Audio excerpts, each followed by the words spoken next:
What's doing, everybody? Welcome to First Class Fatherhood. I wanted to hit you guys with a little bit of a throwback episode here to an interview I did last year with presidential candidate Vivek Ramaswamy, who has seen his presence online just explode since he first launched his presidential campaign.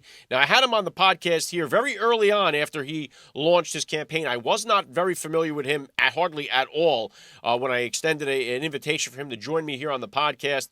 And I was very impressed with him, as many people have now become. And his presence online has really just skyrocketed. His following on X, his following on Instagram, his following right here on YouTube has really just exploded. And a lot of people know Vivek Ramaswamy, the candidate, and his political policies, and a lot about him. But who is he as a father? Who is he as a family man? Well, you're going to find out about all of that today because I did have the honor of interviewing him here on First Class Fatherhood. So as we get closer to the Iowa caucus, which is the first step in this real GOP primary that's coming up here, I wanted to give you guys a chance to get to know him the way I did when I had him on the podcast. Also, I had the honor of being on Vivek Ramaswamy's podcast as well when he first launched. I think I was the third guest on his show. He flew me out to his headquarters, his campaign headquarters. We talked all about the fatherless crisis, the epidemic of fatherlessness in this country, which is really the heart and soul of so much of what I talk about here on First Class Fatherhood. So I was super impressed. You could check out the interview I did on his show. I'll put the link down there in the description below for you guys to check it out. I was super impressed with that interview because here's this guy, multi-millionaire, billion-dollar companies that he started. He's running for president, and he's sitting there across the desk from me taking notes on what I'm saying about the fatherless crisis. So I came away super impressed with him. I think a lot of people have come to know him. So I wanted to share this kind of rebroadcast here of my interview with Vivek Ramaswamy right here on First Class Fatherhood, right after he decided to launch his campaign for President of the United States. I hope you enjoy it. Make sure you get down there, subscribe to the channel, because I got brand new episodes starting next week right here on YouTube. So get down there, hit the follow button, share the contact with every father in your neighborhood or in your contact list, and let them know about the show that's here celebrating fatherhood and family life. And you guys know it, every day is Father's Day right here on the podcast. So here is a throwback to my interview with Vivek Ramaswamy on First Class Father. Joining me now, First Class Father, Vivek Ramaswamy. Welcome to First Class Fatherhood. Thank you for having me. It's good to be on. All right, well, I'm glad to have you here. Let's start like this. How many kids do you have? How old are they?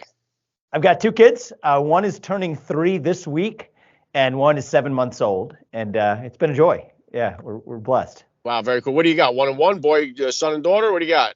Both boys. Yeah. Both boys. Okay. We trying for the girls out on the table here, or are we all done? It was initially an objective of my wife's, but then somehow when the second guy came out, she was just equally happy. And you know what? I'm in favor of more.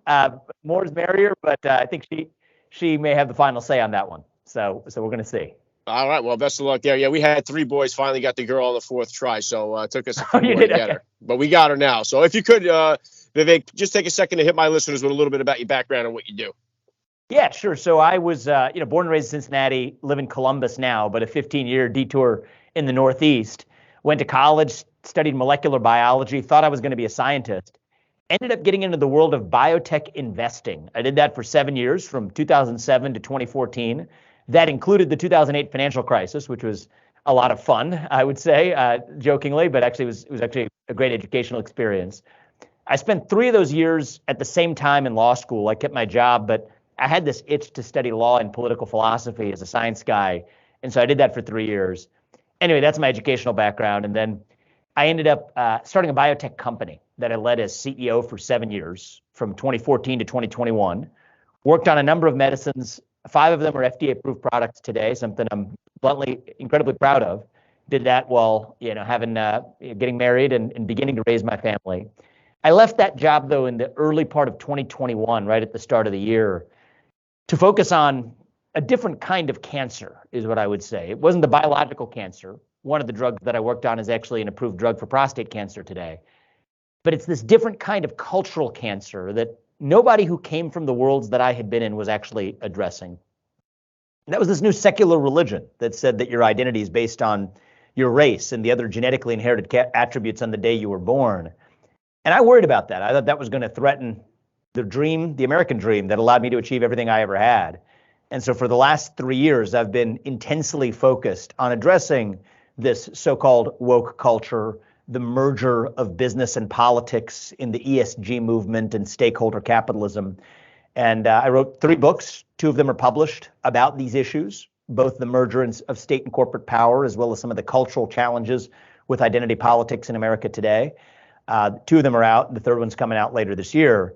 And then I also started a new company. It's what I know how to do. So that was one of the ways I decided to take action, starting an asset manager called Strive that competes with the likes of BlackRock, but which mandate companies to focus on excellence over politics, their products and services, and tell those companies to knock it off with the politics as a shareholder. That's what I've been doing over the last year. But as you might have gleaned recently for press reports and otherwise, I'm weighing how to have the biggest possible impact by even taking that to the next level. Yeah, we're going to talk about that in just a second here, but I love your fight in this cause because, Vivek, there is an attack on the American culture here. It's been happening for a long time. And in my opinion, the number one social crisis that we're facing is the breakdown of the nuclear family unit, the attack on masculinity, and the fatherless crisis that we're seeing. And that, to me, I don't even think you could begin to solve any of these other social issues that we're seeing out there unless this gets addressed first. The fact that the family has been destroyed, you have nothing to build on from there. So I think that you're right. The way that our culture has been attacked, we're going to talk about that. I would like to get your take on that and more. But let me just take you back 3 years ago then. Having all this success, obviously you've done very well for yourself. How did the experience of becoming a father kind of change or shift your perspective on life? Fundamentally, actually, is the answer to that. I mean, until then, I was on a path building businesses, great, making drugs, finding opportunities, living the American dream for myself. And when I say myself, I mean me and my wife. But it's something when there's a new generation that comes into existence and you're looking at them in the eye that changes your perspective on what actually matters. And even for me, as important as it was to develop medicines, to treat patients who didn't have those medicines, there were other people doing that good work, but that's part of what caused me to look in the mirror and say, what do I actually care about? How can I actually make a contribution that's going to outlive me for the next generation? And, it sounds, a lot of people would say that. And like 3 years ago, if you asked me and I heard somebody else say that, I would say that sounds trite. That doesn't make sense to me. But there's something about the experience of actually going through it that just makes it true in a way that's even hard to explain in words, actually. And for me, it wasn't a coincidence that it was right after that we had our first son. And it was under some difficult circumstances too, by the way. My wife was finishing up her residency in New York. She was a throat surgeon. In February of 2020, this is the first wave of the COVID-19 pandemic. Nobody knew what it was. And the first wave in New York City was significant for hospitalizations, and her area was throat surgery. She actually left after 3.5 weeks of maternity leave to go back to actually treat patients just because they needed her. They were short-staffed for that first wave. And so I actually ended up taking care of our son for the first 3 months of his life just because it was unknown about what a newborn infant risks would be if exposed at that point in time. And so for me, that was a special experience as well. I had been a CEO traveling the world. My wife, yes, she was a surgeon, but she had actually helped me have a solid foundation at home. We switched roles. I was in Ohio taking care of our son alone. She was doing what she felt and what I supported her as her duty in treating patients in her area of expertise in her time of need. She ended up getting COVID. Her father's a surgeon. He also ended up getting COVID and ended up in the hospital. But it was an eye-opening few months for me. And that's during those months that actually led me to the journey of saying, you know what, I've built a successful company, but now it's time for the next chapter. And that resulted in me stepping down as CEO and moving on to this new chapter of my career that I've been in. And I can pretty confidently say I wouldn't have done it. I'm sure that wouldn't have happened if I hadn't also become a father that year. That was probably, psychologically the most critical catalyst that actually caused me to make a move that I otherwise probably wouldn't have made. Yeah, very well said. And that's one of the reasons why I advocate so well, especially for the young men who think starting a family and having kids is something they should put off and something they should avoid and something they shouldn't shoot for, when really it's the ultimate goal to have in life. And until, like you said there, until you experience it, you can't really explain it to people. But let's face it, right now, Vivek, there's a lot of challenges facing parents in this country. One of them, which you talk about, is this woke culture. And we've seen it. I mean, I'm here in New Jersey, and we see where it's been pressed into our kids' lives in the school system. through kindergarten, first and second grade. They're talking about now sexual orientation, gender identity, things that should never be in a classroom, especially with kids that are, just learning how to do their alphabets. I mean, this has gotten way out of control. I had Governor Ron DeSantis on the podcast here to address that. I loved what he did in Florida there. They ended up attacking him, calling it the Don't Say Gay bill, which which was never in the bill itself. It was preventing them from talking to these kids about this stuff. But this is becoming an epidemic. And of course, the CRT as well is another part of this. So what is the solution set to this? And what do you say to parents out there who are being called terrorists if they try to come to the school board meetings and bring this stuff up? I mean, don't listen to the names they call you. That's the least of it. I think we've got to go to the important stuff here. The important stuff is to go upstream. What do I mean by that? I think all of what we see today, wokeism, transgenderism, COVIDism, climatism, whatever it is, it's just a symptom of a deeper vacuum of purpose in the heart of the American soul, and especially in the next generation, where kids, I think all of us, but kids in particular, are so hungry for a purpose, for a cause, for meaning, for identity, that when the things that used to fill that void, your identity as a family member, your identity as a member of a religion, having a faith, your identity as a citizen, as part of a nation that's something bigger than you, as those things have disappeared, that leaves a black hole of identity in its wake. And that's what allows poison to fill the void. And so I think we in the conservative movement, myself included, if I may say, I think one of the things we've done is to point out the problem and to play whack-a-mole with the poison one at a time. And there was a time and place for that. It's important. But I think that we need to now go to the next level and actually fill that void of purpose with something more meaningful that dilutes that poison to irrelevance. That means reviving family. I think family is a foundation for faith. It is when you know the love of your family that you can experience the love of God. I think it is a foundation for the nation. I mean, even take this out of a religious context. Aristotle said the family was the most fundamental governing institution. It's the best known governing institution to mankind. So we can rail all we want about getting rid of big government, and I'm right there at the front lines there railing against it. But we're not actually solving the problem if we don't recognize the fact that we still need structure. Kids, the next generation at minimum, needs a sense of structure and governance that the family itself can provide. And so what's the solution? I think the solution is to recreate that affirmative vision. Family, faith, patriotism, hard work, those are the sources of our identity. They're based on truth. They're based on things that are real. And part of why we're grasping at these artificial straws is because we lack that deeper sense of purpose and identity. And I think this is an opportunity for the conservative movement to rise to the occasion and to fill that void with a positive affirmative vision that dilutes the poison to irrelevance instead of just being reactionary to it. There was a time and place for that, but I think now the question is, how do we actually do something about it?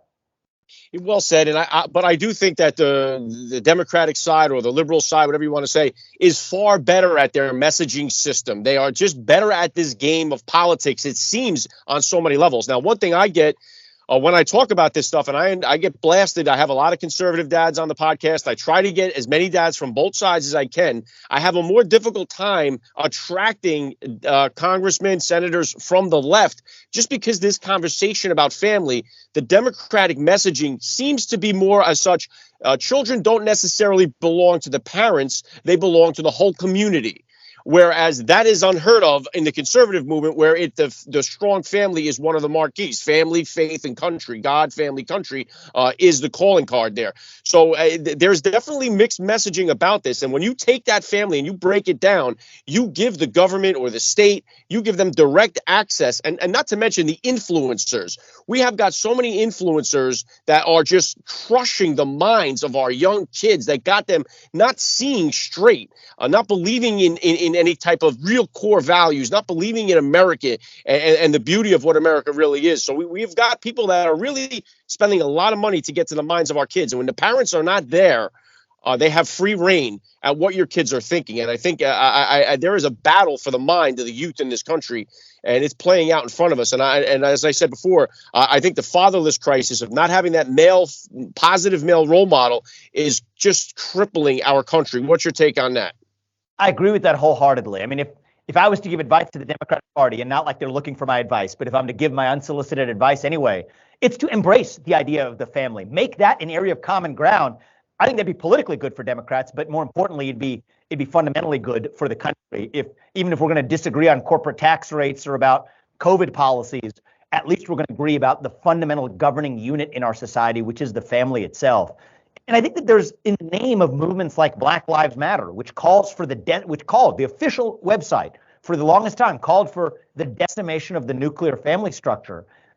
That's backwards. I mean, even if you want to talk about Black empowerment in America, that is the best known system of social and economic mobility known to any community, including the Black community in America, in history, is the rise of a stability nuclear family structure. So what's going on? What's at the essence of wanting to tear that down? I think it's because we live in a moment of apologism in America, to apologize for everything that got us to our success. I think that goes for apologism in capitalism. It goes for apologism for merit and success. We see the assault on merit in the classroom. But part of the reason we're seeing the assault on the family is it's just part of this broader culture of apologizing for everything that got us to where we are. That's what's behind the climate religion, too. It's why they're opposed to nuclear energy. They don't want to solve the actual problem. They want to use this to flog ourselves, to be able to hold America back and to apologize for what its alleged sins would be. And it turns out one of the ingredients to our success was itself the strength of a strong family foundation as a fundamental American value. So if that's part of what made us strong, and your goal is to undermine that, then attacking the family is part of the project itself. But I don't think that's a Democrat and Republican issue, actually. I think it's a fringe 20% in this country and everyone else issue.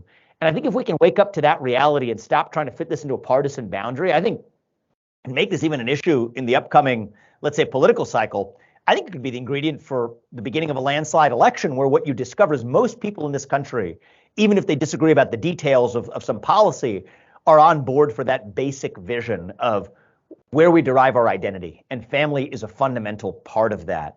And so I'm actually quite optimistic about how this could go. And then I think we have to look at the incentive structures that we've created for the erosion of the family as well. I mean, in the Black community, but we could say it more broadly too, when the government actually provides for a way of life for a family, well, even in the single mother's shoes, this is controversial to say, but I think it's just worth acknowledging the psychology of this. Well, the government, is doing more for me than you, fill in the blank of whoever the father figure is, ever have. That then becomes the new marriage. People become married to their government instead of grounded in their family. What kids are being taught in schools, this idea, especially in the radical gender ideology movement, to say that part of what we need to protect those kids from is their own parents, by the state intervening and playing that role. To say if kids are confused about their gender, that parents ought to actually be shielded from that so the school can protect those kids. Part of this is a direct assault where the rise and expansion of those governmental tentacles, be it in the schools or be it in an overreaching nanny state, create the incentives and the cultural norms for saying that families ought to play less of a role in their kids' lives. And so I think that's part of what we need to be able to be protecting against too, and to be able to talk about it openly, because a lot of what I said is controversial. But I think if we care about the revival of our national soul, we're going to have to be able to talk about that openly. And that's something I'm committed to doing. Yeah, but believe me, I know it's controversial. I get crushed on it all the time because I focus on it so much here. But just to what you said there, this is why I say that the messaging on the left side is so much more powerful or better, is because when you actually talk to people on the street that even are Democrats, they don't believe in any of this. They don't believe in the fact that the family, your kids belong to the whole state and the whole community. They don't believe in the kids being taught transgenderism in schools. So they're not on board with that. But the way the messaging is, you would think the whole party is for this, and it's not the case. And so I think if they made that switch, it would be a big time help for them in their cause. There's no doubt about that. But you're talking about, obviously the politics. This is a contentious issue. Every single thing is political in our country now. I would imagine that this has got to be a very difficult choice. I know you're looking to throw your hat in the ring. The reports are you're going to make a run for the presidency. What has been the response from your family? Because this is going to take a huge toll, not just on you, but on your immediate family and your family life. So what has the discussion been like with your wife, with your family? What's been their response about you making the run for president? So my wife's been very supportive. My kids, my 3-year-old, and the only thing he says is, he calls me Appa. I don't want Appa to be president. I want Mama to be president. So that was the response I got from him. So he was a little less supportive than my wife. But to be honest with you, it's a little bit daunting, right? I mean, we've got young kids. I think we want to look ourselves in the mirror and say to ourselves, the truth, which is families are non-negotiable. So let's say I did cross this bridge and do this. Do we exactly know how it's going to work? I'd be lying if I told you we did. We don't. But all we know is we're rock solid on our footing, that family is foundational. It is non-negotiable. And if we do this, it's not me doing this. It is us doing this together. But even more importantly, that it's not about us. In our faith, we say it's not always done by you, it is done through you. And I think approaching this with humility and to recognize that this isn't about me, this isn't about us, it's about a broader cause and a vision, that we're just vehicles and a vessel through which that flows. That's part of what I care about even in this race. I mean, to the extent that I do this, a big part of the reason why is I'm worried it's just going to devolve into a battle of biographies, a battle of boasting, a battle of the who, when in fact, I think this should be about the question of the what and the why. And I think that's something we already are starting to teach our kids. We'll continue to teach them.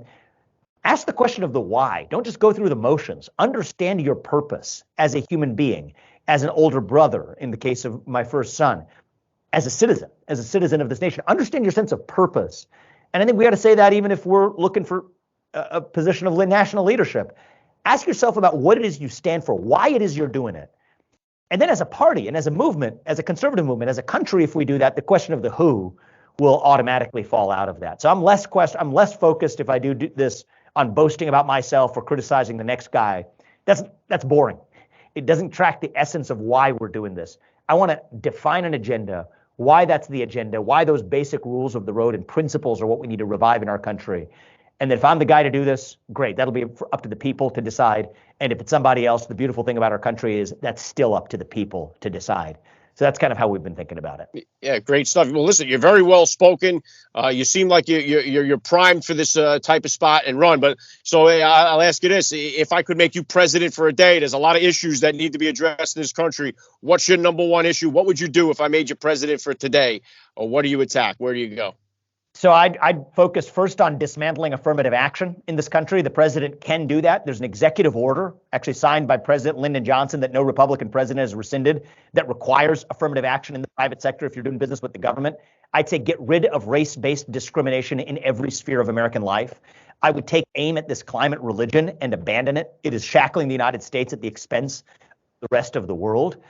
But more importantly than just talking about what I would take down, I think from affirmative action to climate religion to the managerial bureaucracy in the federal government, I would also restore the idea that the people who we elect to run the government, such as the president, should be the people who actually run the government rather than this cancerous federal bureaucracy that includes firing and potentially even dismantling many of those agencies. I think an important part of this, as we're taking on those challenges, would also be to define for this nation and for the next generation, for our children, what it means to be an American. Revive those basic rules of the road, from merit to free speech to accountability in government, making sure the elected representatives are actually the ones who run the show rather than the people who do today. If we can revive those things, then we can take on the real external challenges. And at the top of my list, if you've focused on my work on the last year at all, is taking on communist China.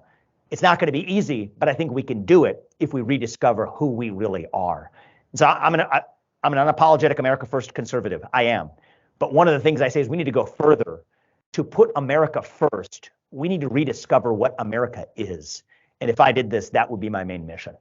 Wow. Yeah, great stuff, Vivek. And obviously, Donald Trump is a powerhouse when it comes to the presidential campaigning and the debates. Have you thought about this, debating with Donald Trump? Have you thought about maybe what nickname he might come up with for you? I mean, have you thought any about this? That's not something that, to be honest, keeps me up at night. He's a friend. I respect him.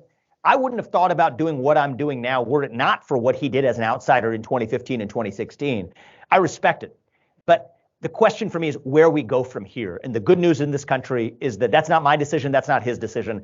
That's a decision that belongs to the people of this country. So I'm going to articulate a vision. I'm going to stay true to that. I'm going to stay honest about it. It's up to this people to decide who then becomes the standard bearer to carry this forward. Yeah, right on with that. Yeah, I've had his son Eric Trump on the show here a couple of times. I think President Trump was a great father himself. He got some great kids, Yep. family as well. So if I have time here, I want to ask you this too, because the parents in this country are so concerned about. I have my oldest is a junior in high school. College is around the corner. Kids are just getting buried in college tuition. This is a major concern for so many. So many parents are still paying their college debt while they're saving for their kids to go to college. College seems like it's been a scam and a hustle. You talk about the climate hustle all the time. I think college is another one of these things. Real quick, do kids need college today to survive? Is college necessary? I think we should not live in a society where that's the only path. I think that my path, for example, should not be the only path. There are kids with skills that we can put to work and actually even find greater sense of purpose and identity and meaning in their work by going through other paths, straight from training even at high school to join the workforce to vocational education. I think big education is a scam. It is one of the defining scams of our time. But I think that once we create those plural paths to success that don't always run through a 4-year degree, our country is going to be better off for it. That will be a priority for me. And I think it's an achievable one. And I think that if we do deliver that, I think that's going to unlock a lot of potential in the next generation. So, last question. What kind of advice do you have for that new or about to be father out there? Oh, embrace it. Just jump in. Don't worry about it. I think that sometimes, myself included, you can get into the mode of saying that, well, I'm going to do this, and then I'm going to do the next thing, and then I'm going to be ready to be a dad. It doesn't work that way. Just do it. would be my best advice. Well said. Vivek Ramaswamy, you're a first-class father all the way. Thanks for giving me a few minutes of your time here at First Class Fatherhood. Thank you for having me. I appreciate it. Alec Lace has interviewed more than 700 dads on his award-winning podcast, First Class Fatherhood. Dads from all walks of life, including Tom Brady, Deion Sanders, Matthew McConaughey, Steve Harvey, Tony Hawk, Eric Trump, and so many more. Find out why First Class Fatherhood has been #1 on the iTunes charts. Who these men are as fathers and how they raise their children is far more important than anything they accomplish in their careers. Alec Lace encourages his high-profile guests to share their fatherhood journeys and offer advice to new and soon-to-be dads. Let every father in your contact list know about First Class Fatherhood. Available wherever you get your podcasts. Every day is Father's Day on First Class Fatherhood.